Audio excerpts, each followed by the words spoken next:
नमस्ते बच्चों। आज हम आपकी गद्य संकलन पुस्तिका से जो पाठ पढ़ने वाले हैं उसका नाम है संस्कृति क्या है और इसके लेखक हैं रामधारी सिंह दिनकर। रामधारी सिंह जी को दिनकर उपाधि उनके जोशीले और उत्साहवर्धक रचना के लिए प्राप्त हुए हैं। दिनकर का अर्थ होता है सूर्य। जिस प्रकार सूर्य समस्त जगत को ऊर्जा देती है, उसी प्रकार रामधारी सिंह जी की रचनाएं भी लोगों के अंदर ऊर्जा उत्पन्न करती हैं, जोश उत्पन्न करती हैं। तो पहले हम रामधारी सिंह दिनकर जी के पुरस्कारों के बारे में जान लेते। संस्कृति के 4 अध्याय इनकी गद्य की किताब है के लिए उन्हें 1959 में साहित्य अकादमी से सम्मानित किया गया। भारत के प्रथम राष्ट्रपति डॉक्टर राजेंद्र प्रसाद ने उन्हें 1959 उसी साल में पद्म विभूषण से सम्मानित किया। वर्ष 1972 में काव्य रचना उर्वशी उनकी काव्य संकलन का नाम है के लिए उन्हें ज्ञानपीठ से सम्मानित किया गया। 1999 में भारत सरकार ने उनकी स्मृति में, उनकी याद में या उनके सम्मान में डाक टिकट यानी पोस्टल जारी किए। तो बच्चों, अब इनके परिचय को हम देखते हैं। रामधारी सिंह दिनकर जी का जन्म 23 सितंबर 1908 एवं मृत्यु 24 अप्रैल 1974 में हुई। वे हिंदी के एक प्रमुख लेखक, कवि व निबंधकार थे। वे आधुनिक युग के श्रेष्ठ वीर रस के कवि के रूप में स्थापित हैं। दिनकर जी ने स्वतंत्रता पूर्व यानी स्वतंत्रता से पहले एक विद्रोही कवि के रूप में स्थापित हुए और स्वतंत्रता के बाद राष्ट्र कवि के नाम से जाने गए। तो बच्चों, हमने देखा उन्होंने समय के अनुसार, समय की मांग के अनुसार अपनी रचना रची। स्वतंत्रता के पूर्व देश को विद्रोह की जरूरत थी अंग्रेजों के खिलाफ, इसलिए लोगों के अंदर क्रांति जगाने के लिए उन्होंने विद्रोही कविताएं लिखी। और स्वतंत्रता के बाद राष्ट्र के निर्माण की मांग थी, इसलिए वे राष्ट्र कवि कहलाए, यानी राष्ट्रवादी विचारों से जो भरपूर हैं वही रचना की। वे छायावादोत्तर यानी छायावाद के बाद वाला युग, तो वे छायावादोत्तर कवियों की पहली पीढ़ी के कवि थे। छायावादोत्तर युग के जो पहले कवि थे, सर्वप्रथम जो कवि माने जाते हैं, उनमें रामधारी सिंह दिनकर जी आते हैं। एक और उनकी कविताओं में ओज यानी जोश, विद्रोह, आक्रोश और क्रांति की पुकार है, तो दूसरी ओर कोमल श्रृंगारिक भावनाओं की अभिव्यक्ति है। यानी एक और क्रोध मिलेगा तो दूसरी ओर कोमल भावनाएं भी उनकी रचनाओं में मिलती हैं। उनकी कुछ प्रमुख गद्य रचनाएं हैं मिट्टी के ओर, रेती के फूल, उजली आग, अर्धनारीश्वर, देश विदेश इत्यादि। तो चलिए पढ़ते हैं पाठ संस्कृति क्या है रामधारी सिंह दिनकर की। प्रस्तुत पाठ में आपको संस्कृति क्या है, संस्कृति किसे कहते हैं और वह सभ्यता से किस प्रकार भिन्न है, अलग है, वह समझना है। संस्कृति ऐसी चीज है जिसे लक्षणों यानी चिन्हों से, सिम्टम्स जिसे कहते हैं, तो संस्कृति ऐसी चीज है जिसे लक्षणों से तो हम जान सकते हैं, सिम्टम्स से हम बता सकते हैं कि ये सुसंस्कृत व्यक्ति है या यह नहीं है, किंतु उसकी परिभाषा नहीं दे सकते। हम शब्दों में बता नहीं कर सकते कि संस्कृति है क्या। कुछ अंशों में वह सभ्यता से भिन्न गुण है, कुछ हिस्सों में उसे हम सिविलाइजेशन यानी सभ्यता से अलग मानेंगे। अंग्रेजी में कहावत है कि सभ्यता वह चीज है जो हमारे पास है, संस्कृति वह गुण है जो हम में व्याप्त है। हमारे पास यानी शरीर के बाहर वाली चीजें जो हमारे पास है, और व्याप्त जब हम बोल रहे हैं तो यानी हमारे अंदर है। तो सभ्यता क्या है? वह चीज जो हमारे पास है, यानी हमारे आसपास जो भी चीजें दिखाई देती है वह सारी सभ्यता की चीजें हैं। लेकिन संस्कृति वह दिखती नहीं है, क्योंकि वह हमारे अंदर है, वह गुण है, वह स्वभाव है। जैसे मोटर, महल, सड़क, हवाई जहाज, पोशाक और अच्छा भोजन, ये तथा इनके समान दूसरी सारी अन्य स्थूल वस्तुएं जिनका आकार होता है, ठीक है, सॉलिड वस्तुएं, संस्कृति नहीं सभ्यता के सामान है। मगर पोशाक पहनने और भोजन करने में जो कला है, जो तरीका है, ढंग है, वह संस्कृति की चीज है। इसी प्रकार मोटर बनाने और उसका उपयोग करने, महलों के निर्माण में रुचि का परिचय देने और सड़कों तथा हवाई जहाजों की रचना में जो ज्ञान लगता है, उसे अर्जित यानी हासिल करने में संस्कृति अपने को व्यक्त करती है। जैसे कोई भी व्यक्ति डॉक्टर, इंजीनियर या कुछ भी बनता है तो वह उसकी रुचि के कारण है, या वह जिस परिवार में पला बढ़ा, जिस समाज में रहा, वहां के संस्कार के कारण है। तो भले ही वो चीज जो वो बना रहा है, हवाई जहाज, सड़क, वो सारी क्या है, सभ्यता की निशानी है, लेकिन उसके लिए जो वो ज्ञान अर्जित कर रहा है, उसके पीछे संस्कृति का हाथ होता है। तो हर सुसभ्य आदमी सुसंस्कृत ही होता है, ऐसा नहीं कहा जा सकता, क्योंकि अच्छी पोशाक पहनने वाला आदमी भी तबीयत से नंगा हो सकता है। तबीयत से नंगा यानी हीन विचारों वाला। भले ही पोशाक उसने आकर्षक पहने हैं, दिखने में वो बहुत अच्छा लग रहा है, लेकिन उसका स्वभाव अच्छा नहीं है। और तबीयत से नंगा जो हो, यानी जिसका स्वभाव अच्छा ना हो, वह संस्कृति के खिलाफ बात है, उसे हम सुसंस्कृत नहीं मान सकते। तो चलिए शब्दार्थ देखते हैं। लक्षण, चिन्ह, सिम्टम्स जिसे कहते हैं, व्याप्त, विद्यमान, पोशाक, वस्त्र, स्थूल जिसका कोई आकार, रूप आकार हो, सॉलिड चीजें, व्यक्त, प्रस्तुत, सुसभ्य यानी सभ्यता के सभी सामान हो। अब जैसे बच्चों ये वस्त्र है, ये सभ्यता की निशानी है। अब इसको पहनने का ढंग सबकी अपनी अपनी रुचि पर है, तो ये क्या है, उसकी संस्कृति है। अब ये घर की सजावट उस घर के व्यक्ति की संस्कृति पर निर्भर करता है, और ऐसे ही घर, बंगला जो भी है वो किसकी निशानी है, तो वह सभ्यता की निशानी है। इसी प्रकार भोजन ग्रहण करने का जो ढंग होता है, तरीका होता है, उसे हम संस्कृति के अंतर्गत मानते हैं। और भोजन वह सभ्यता है, क्योंकि हम जानते हैं आदि मानव कच्चा मांस खाते थे और शिकार करते थे, अनाज खेती नहीं करते थे, लेकिन हमने खेती की और अनाज उगाए, और फिर आग के खोज के बाद हमने खाना पकाना शुरू किया, तो ये सभ्यता की निशानी है। तो खाना क्या है, वो सभ्यता है, आपकी सुविधा की चीज है, लेकिन उसे किस प्रकार खाना चाहिए, वह कला क्या कहलाएगी, संस्कृति कहलाएगी। इसी प्रकार ट्रेन है, रेलगाड़ी, हवाई जहाज, ये सब किसकी निशानी है, सभ्यता के। लेकिन आप इसका इस्तेमाल कैसे करते हो, इसकी रक्षा कैसे करते हो, वह आपकी संस्कृति पर निर्भर करता है।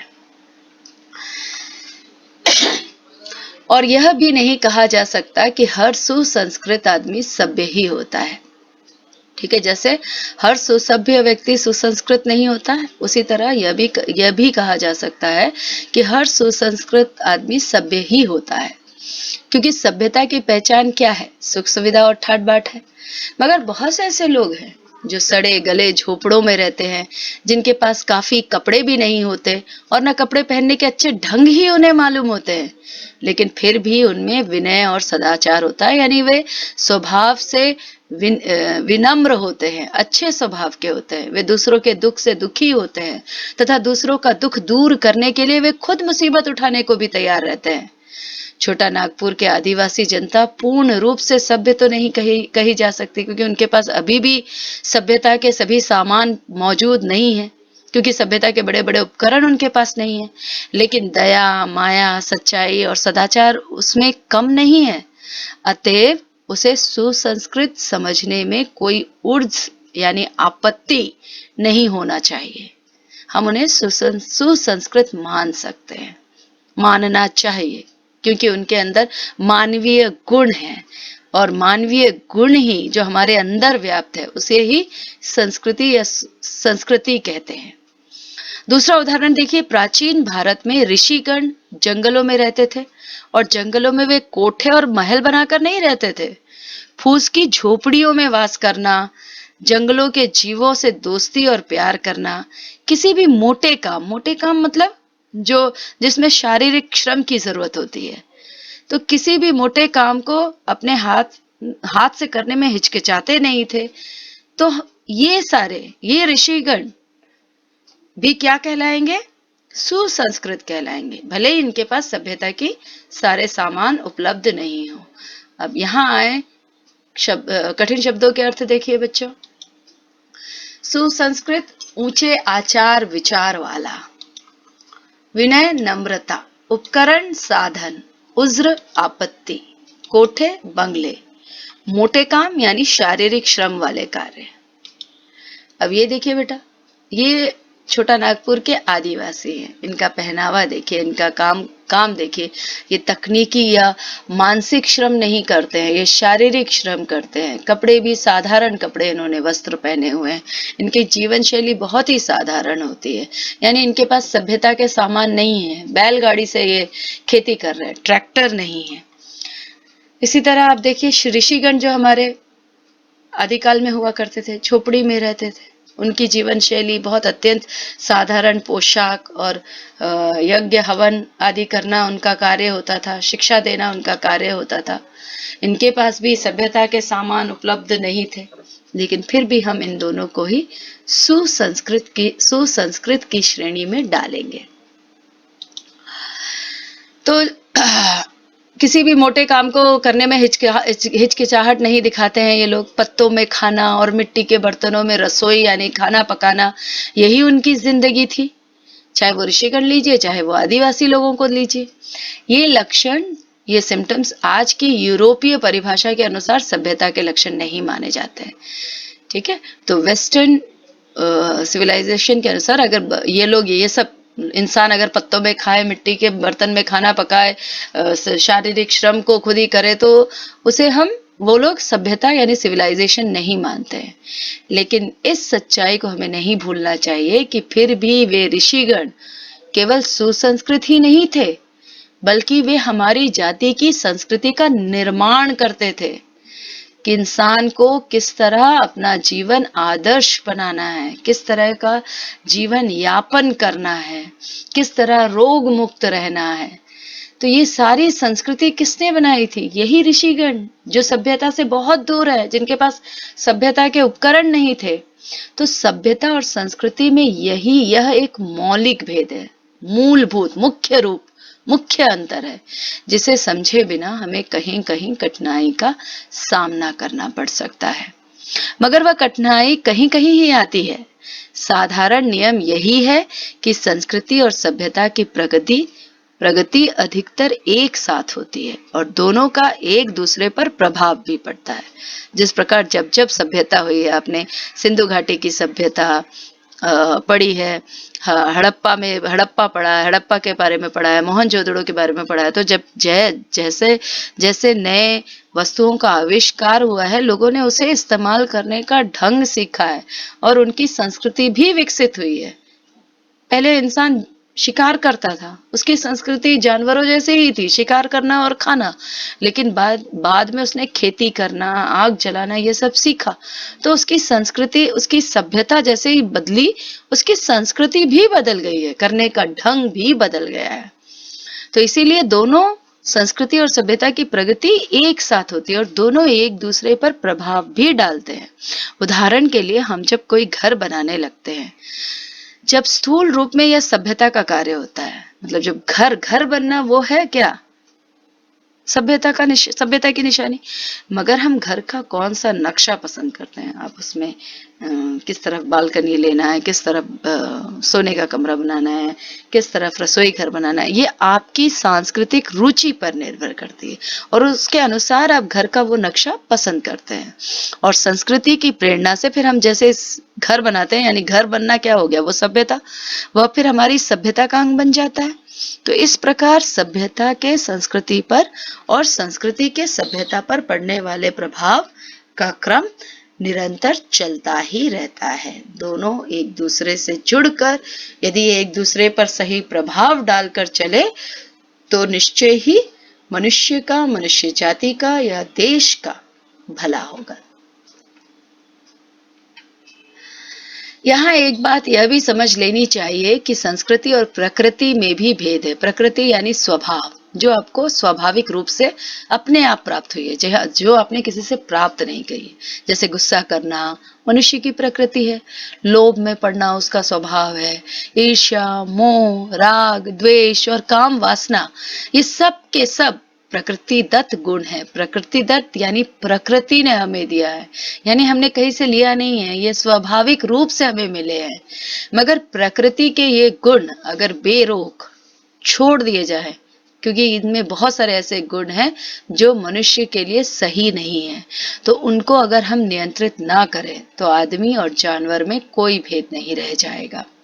इसलिए मनुष्य प्रकृति के इन आवेगों, आवेग क्या है, राग, द्वेष, ईर्ष्या, इन आवेगों पर रोक लगाता है और कोशिश करता है कि वह गुस्से के वश में नहीं बल्कि गुस्सा ही उसके वश रहे। वह लोभ, मोह, ईर्ष्या, द्वेष और काम वासना का गुलाम नहीं बल्कि ये दुर्गुण ही उसके गुलाम रहे। और इन दुर्गुणों पर आदमी जितना विजयी होता है, जितने अपने इस दुर्गुणों पर वो हावी हो जाता है, इसको अपने नियंत्रण में रखता है, उतनी उसकी संस्कृति भी ऊंची समझी जाती है। तो निष्कर्ष क्या है बच्चों? निष्कर्ष यह है कि संस्कृति सभ्यता की तुलना में यानी अपेक्षा बहुत ही महीन चीज है, बहुत ही बारीक चीज होती है। यह सभ्यता के भीतर उसी तरह व्याप्त रहती है जैसे दूध में मक्खन या फूलों में सुगंध। तो आइए शब्दार्थ देखते हैं बच्चों। प्रकृति यानी स्वभाव, राग यानी प्रेम, द्वेष यानी शत्रुता, प्रकृति दत्त स्वाभाविक, बेरोक अनियंत्रित, आवेग मन के भाव, वश यानी अपने अधीन रखना, और महीन यानी बारीक। तो और सभ्यता क्या है बच्चों? तो हम कैसे अपनी संस्कृति को ऊंचा रख सकते हैं? तो दुर्गुणों पर नियंत्रण रखकर। तो दुर्गुणों पर आदमी जितना विजयी होता है उसकी संस्कृति उतनी ऊंची होती है। और यदि मनुष्य अपने आवेगों को नियंत्रित नहीं करेगा तो वह सभ्य होकर भी सुसंस्कृत नहीं कहलाएगा। यही कारण है कि पढ़े लिखे शिक्षित सुसभ्य लोग भी कन्या भ्रूण हत्या जैसे नीच कर्म करते हैं। और सभ्यता की अपेक्षा जो संस्कृति है वो टिकाऊ भी अधिक है, यानी बहुत दिन तक हमारे साथ रहती है, क्योंकि ये हमारे गुण में, हमारे अंदर व्याप्त है। और जबकि सभ्यता की सामग्रियां क्या होती है? टूट फूट कर विनष्ट यानी समाप्त हो सकती है, लेकिन संस्कृति का विनाश उतनी आसानी से नहीं किया जा सकता।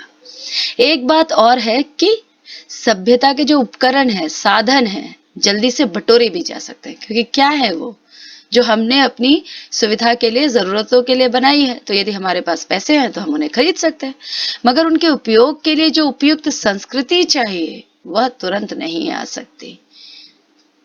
यानी उसका इस्तेमाल किस तरह से करना चाहिए वो आप तुरंत नहीं।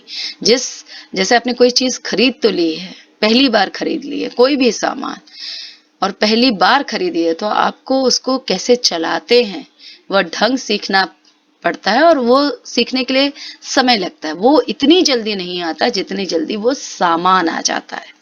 तो सभ्यता जल्दी आ जाती है लेकिन संस्कृति तुरंत नहीं आती है।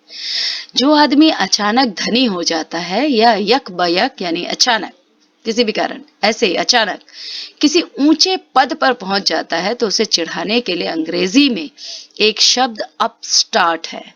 अपस्टार्ट को लोग बुरा समझते हैं, और इसलिए बुरा नहीं समझते कि अचानक धनी हो जाना या यक बयक ऊंचे पर पहुंच जाना कोई बुरी बात है, बल्कि इसलिए कि धनियों तथा ऊंचे ओहदे वालों की जो संस्कृति है, जो तरीका है, ऊंचे पद पर जिस पद पर वो पहुंचा है वहां किस ढंग से काम करते हैं, वह तुरंत सीखी नहीं जा सकती। और वह सीखने के लिए आपको विनम्र होना होगा, विनयशील होना होगा। आप अगर अपने ऊंचे पद पर पहुंचकर अकड़ू हो जाएंगे, किसी से बात घमंडी बन जाएंगे, तो लोग आपको चिढ़ाएंगे या आप पर व्यंग कसेंगे।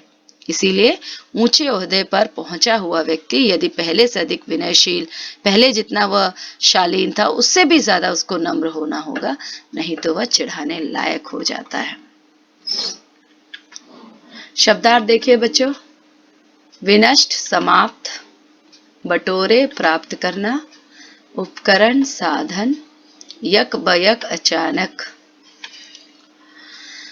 तो संस्कृति ऐसी चीज नहीं जिसकी रचना 10, 20 या 100, 50 वर्षों में की जा सकती हो।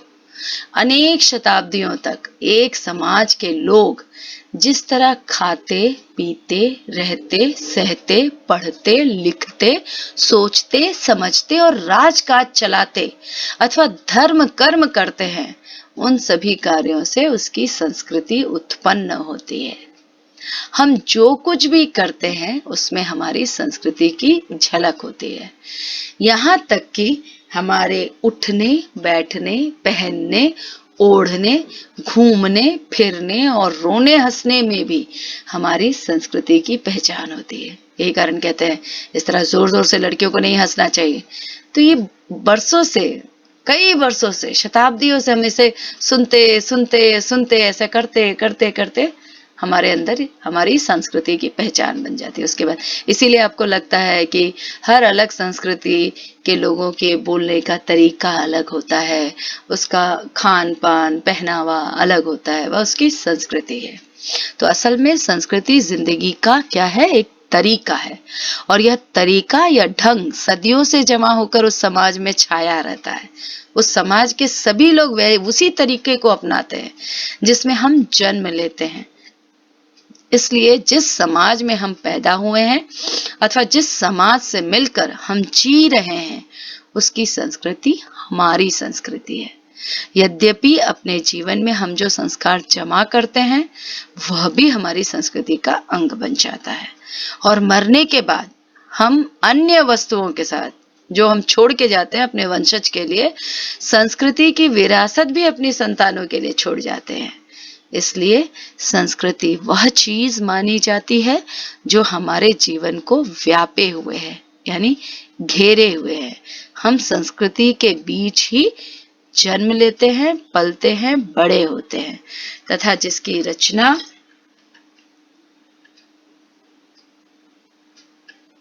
और विकास में अनेक सदियों का अनुभव का हाथ होता है। तो ये जो संस्कृति है या सभ्यता है, इसके विकास में कई अनुभवी हाथों का योगदान होता है। यही नहीं बल्कि संस्कृति हमारा पीछा जन्म जन्मांतर तक करती है।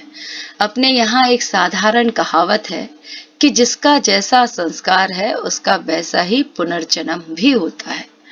जब हम किसी बालक या बालिका को बहुत तेज यानी बहुत बुद्धिमान, बहुत चालाक पाते हैं, तब हम अचानक कह सकते हैं कि यह पूर्व जन्म, इसके पिछले जन्म का संस्कार है। यही कारण है कि इतनी छोटी सी उम्र में ये इतना संस्कारी है। संस्कार या संस्कृति असल में शरीर का नहीं, आत्मा का गुण है। क्यों? क्योंकि सभ्यता जो है वो शारीरिक जरूरतों को पूरा करने के लिए बनाई गई वस्तुएं हैं, और संस्कार क्या है? हमारे अंदर की रुचि, हमारी विचार कि हमें उस सामग्री का किस प्रकार इस्तेमाल करना चाहिए। तो संस्कृति असल में शरीर का नहीं, आत्मा का गुण है। और जबकि सभ्यता की सामग्रियों से हमारा संबंध शरीर के साथ ही छूट जाता है। जैसे ही यह शरीर समाप्त होता है तो इसकी उन चीजों के साथ जो जरूरतें थी वह भी समाप्त हो जाती हैं। परंतु तब भी हमारी संस्कृति का प्रभाव हमारी आत्मा के साथ जन्म जन्मांतर तक चलता रहता है, क्योंकि हम मानते हैं आत्मा कभी मरती नहीं है, वह अमर है, वह अजर है। इसलिए जो संस्कृति हमारी इस जन्म में हमारी आत्मा के अंदर व्याप्त है, वही यदि हमारा पुनर्जन्म होता है तो वही संस्कृति उसी आत्मा में विद्यमान रहती है, और वह संस्कृति उस व्यक्ति में भी चली जाती है। आदि काल से हमारे लिए जो काव्य और दर्शन रचते आए हैं, चित्र और मूर्ति बनाते आए हैं, वे हमारी संस्कृति के रचयिता हैं। आदिकाल से हम जिस जिस रूप में शासन चलाते आए हैं, पूजा करते आए हैं, मंदिर और मकान बनाते आए हैं, नाटक और अभिनय करते आए हैं, बर्तन और घर के दूसरे सामान बनाते आए हैं, कपड़े और जेवर पहनते आए हैं, शादी और श्राद्ध करते आए हैं एवं त्योहार मनाते आए हैं, अथवा परिवार, पड़ोसी और संसार से दोस्ती या दुश्मनी करते आए हैं, वह सब का सब हमारी संस्कृति का ही अंश है। तो लेखक के अनुसार, रामधारी सिंह दिनकर के अनुसार, हम जो भी करते हैं, पहनते हैं, ओढ़ते हैं, बोलते हैं, जो भी हमारे कार्यक्रम क्रियाएं हैं, चाहे उत्सव हैं, चाहे वो शादी हो, श्राद्ध हो, त्योहार हो, परिवार या पड़ोसी और संसार से दोस्ती हो या दुश्मनी हो, सब हमारी संस्कृति का ही अंश है। उसमें हमारी संस्कृति की छाप दिखाई देती है। संस्कृति के उपकरण साधन हमारे पुस्तकालय, यानी कहाँ से हमें ये संस्कृति के बारे में पता चलता है, तो पुस्तकालय है, संग्रह पुस्तकालय यानी लाइब्रेरी, संग्रहालय, म्यूजियम, नाटकशाला यानी थिएटर, रंगमंच और सिनेमा गृह यानी सिनेमा हॉल ही नहीं, इन्हीं जगहों से हम अपनी संस्कृति से परिचित नहीं होते हैं, बल्कि हमारी संस्कृति हमें और कहाँ दिखती है, तो राजनीतिक और आर्थिक संगठन भी होते हैं, क्योंकि उन पर भी हमारी रुचि और चरित्र की छाप लगी होती है, क्योंकि जो जिस राजनीति से जुड़ा होता है वह उस संस्कृति का पक्षधर होता है। संस्कृति का स्वभाव है कि वह आदान प्रदान से बढ़ती है। अब संस्कृति बढ़ती कैसे, संस्कृति का विकास कैसे होता है? संस्कृति एक थी और एक ही आज तक रहेगी ऐसा नहीं होता है बच्चों। संस्कृति में विकास होता रहता है, उसमें संस्कृतियां, नई संस्कृतियां मिलती हैं, जुड़ती हैं। तो वह कैसे होता है? आदान प्रदान से बढ़ती है। जब भी दो देश वाणिज्य व्यापार यानी बिजनेस, जैसे ब्रिटिश आए थे, अथवा शत्रुता या मित्रता, जैसे बहुत सारे आक्रमणकारियों ने हमारे देश पर आक्रमण किया, मुगलों ने शासन किया, तो मित्रता के कारण आपस में मिलते हैं, तब उनकी संस्कृतियां एक दूसरे को प्रभावित करने लगती हैं। जैसे अकबर के समय आपने सुना होगा, रोटी और बेटी, यही कारण है कि अकबर ने राजपूत से विवाह किया था। तो ठीक उसी प्रकार जैसे दो व्यक्तियों की संगति, जैसे दो व्यक्ति अगर आपस में बैठते हैं, बात करते हैं, दो दोस्त हैं, दोनों अपने विचारों का आदान प्रदान करते हैं, तो दोनों के विचारों का प्रभाव दोनों पर पड़ता है। तो इसी प्रकार जब देश में किसी भी कारण से, चाहे वो व्यापार हो, शत्रुता हो या मित्रता हो, किसी भी कारण से जब दो देश आपस में मिलते हैं, तो उन दोनों देशों की संस्कृतियां भी आपस में मिलती हैं और एक दूसरे को प्रभावित भी करती हैं। संसार में शायद ही ऐसा कोई देश हो जो यह दावा कर सके कि उस पर किसी अन्य देश की संस्कृति का प्रभाव नहीं पड़ा है। इसी प्रकार कोई जाति भी यह नहीं कह सकती कि उस पर किसी दूसरी जाति का प्रभाव नहीं है। जो जाति केवल देना ही जानती है, लेना कुछ नहीं, उसकी संस्कृति का एक न एक दिन दिवाला निकल जाता है, यानी वह संस्कृति एक न एक दिन खत्म हो जाती है। इसके विपरीत जिस जलाशय यानी तालाब के पानी लाने वाले दरवाजे खुले रहते हैं, उसकी संस्कृति कभी नहीं सूखती, क्योंकि जैसे अगर तालाब है, तालाब का पानी संस्कृति है, तो वो पानी जहां जहां जो ले जाएगा उसकी संस्कृति वहां वहां और विकसित हो जाएगी। तो संस्कृति को फैलाना चाहिए, दूसरी संस्कृति की अच्छाइयों को लेना चाहिए। संस्कृति को विकसित करने का यही एक रास्ता है। उसमें सदा ही स्वच्छ जल लहराता रहता है और कमल के फूल खिलते रहते हैं। कूप मंडूकता और दुनिया से रूठकर अलग बैठने का भाव। कूप मंडूकता, कूप यानी कुआं, मंडूक यानी मेंढक, कुएं का मेंढक बने रहना, अर्थात मैं सिर्फ अपने घर के चार दीवारी में ही रहूंगा, इसके बाहर की दुनिया के बारे में मुझे कुछ नहीं जानना है, ऐसी सोच वाले संस्कृति को ले डूबते हैं। अक्सर देखा जाता है कि जब हम एक भाषा में किसी अद्भुत कला को विकसित होते देखते हैं, तब तुरंत पास पड़ोस या संपर्क वाली दूसरी भाषा में हम उसके उत्स की खोज करने लगते हैं। उत्स यानी स्रोत, कहाँ से वह आया है। किसी एक भाषा में जो हमारे देश की भाषा नहीं है, वहां कोई अच्छे काव्य की या अच्छी रचना जब जन्म लेती है, तो हम भी यह देखने की कोशिश करते हैं कि उसके स्रोत कहाँ से है, वह कहाँ से जन्मा है। जैसे पहले एक भाषा में शैली और किट्स पैदा होते हैं कवि, तब दूसरी भाषा में रविंद्र उत्पन्न होते हैं, क्योंकि हम एक दूसरे को प्रभावित करते हैं और अपने आप को विकसित करते हैं। पहले एक देश में बुद्ध होते हैं, तब दूसरे देश में ईसा मसीह का जन्म होता है। अगर मुसलमान इस देश में नहीं आए होते तो उर्दू भाषा का जन्म नहीं होता और ना मुगल कलम की चित्रकारी ही यहाँ पैदा होती। यह है मुगल कलम की चित्रकारी बच्चों। अगर यूरोप से भारत का संपर्क नहीं होता तो जितने भी वैज्ञानिक विचारधारा भारत में आई है शायद वह नहीं आ पाते। यहाँ आए कठिन शब्दों के अर्थ देखिए बच्चों। कूप मंडुकता, मैंने जैसे बताया कुएं का मेंढक बने रहना, यानी मैं अपनी चीजों तक के बारे में ही जानना चाहूंगा, दूसरों की नहीं। उत्स यानी स्रोत, कहां से वह आया है। तो भारत में मैंने कहा जैसे विज्ञान का प्रभाव देर से पड़ता है, अगर यूरोपीय विचारधारा नहीं आती, और अगर देर से प्रभाव पड़ता तो राम मोहन राय, दयानंद, रामकृष्ण परमहंस, विवेकानंद और गांधी में से कोई भी सुधारक उस समय जन्म नहीं लेते। जन्म लेना मतलब क्या होता है बच्चों? जन्म लेना होता है कि एक नया क्रांति सामने आया। तो ये क्रांति ऐसे ही नहीं आई है, इन्होंने कहीं से ये सारे कहीं ना कहीं से किसी न किसी और विचारधारा से प्रभावित हुए हैं। आपने अगर इतिहास पढ़ा है तो आपने पढ़ा होगा कि जो स्वाधीनता संग्राम था वो पहले भारत में नहीं, पहले विदेश में हुए थे, क्योंकि ब्रिटिश के और भी कई जगह कॉलोनी थे। तो उन्होंने वहां जब विद्रोह हुआ और लोगों ने, भारत के लोगों में यह बात फैलाई गई कि संपूर्ण विश्व में ऐसी भी देश हैं जो अपने आप को मुक्त करा रहे हैं, दूसरों की गुलामी से मुक्त हो रहे हैं, तो हम क्यों नहीं हो सकते हैं। तो यहाँ भी वैसे ही नेता पैदा हुए जिन्होंने आगे बढ़कर इस कर्म को पूरा करने के लिए, इस उत्तरदायित्व को पूरा करने का बीड़ा उठाया, जैसे राम मोहन राय, दयानंद, रामकृष्ण परमहंस, विवेकानंद और गांधी।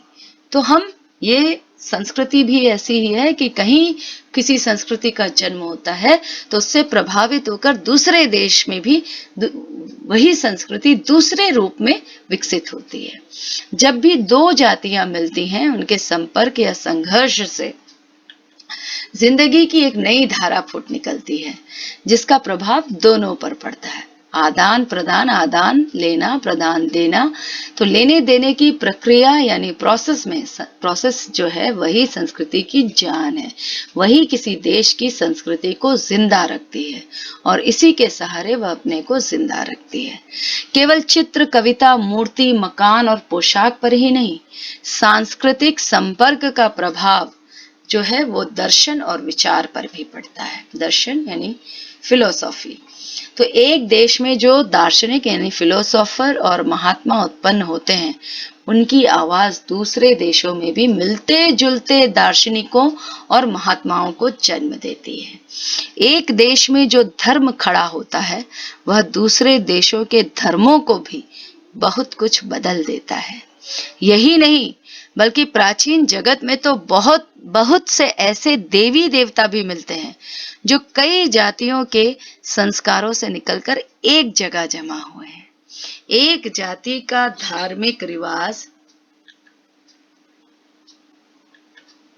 दूसरी जाति का रिवाज बन जाता है।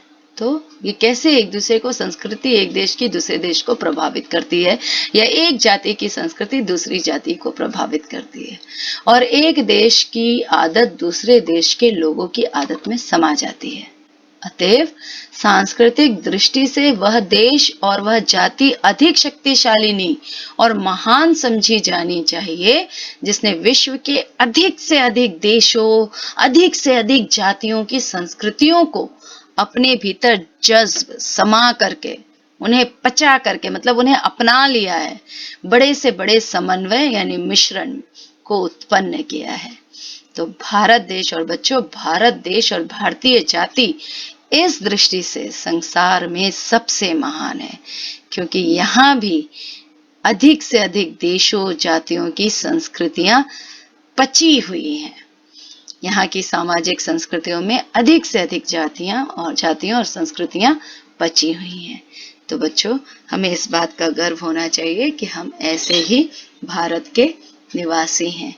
और इस पाठ का भी यही उद्देश्य था कि मनुष्य अपने भारत की अनेकता में एकता के भाव को समझे, संस्कृति और सभ्यता के अंतर को पहचाने, दोनों के एक साथ चलने की जरूरतों को भी समझे। तो ये है हमारा भारत, जहाँ संस्कृति और सभ्यता दोनों हैं, और संस्कृति भी यहाँ की बहुत महान है, क्योंकि यहाँ बहुत सी जातियों की संस्कृति, बहुत से देशों की संस्कृति पची हुई है, जिसे हमने अपने अंदर व्याप्त कर रखा है। धन्यवाद बच्चों।